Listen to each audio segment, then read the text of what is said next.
He saves the best till last. I was reading in John 2 about when Jesus turned the water into wine.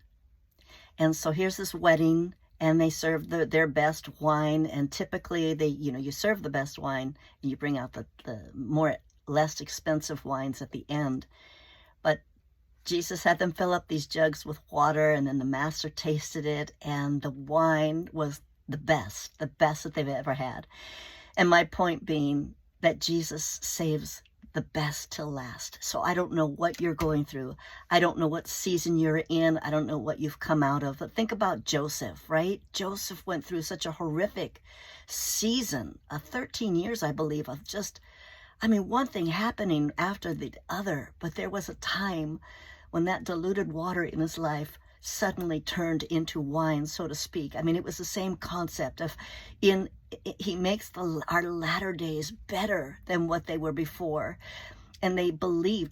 Think about Joshua and Caleb.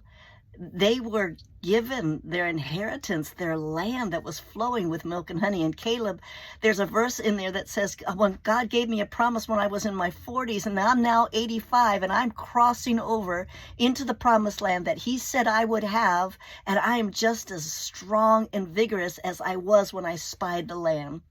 There's a verse that Joshua says in Joshua 19:50, when they were allotting all the pieces of property, it says that they gave Joshua the piece of land that he desired. So what do you desire? What is it that you desire that you have not yet seen happen?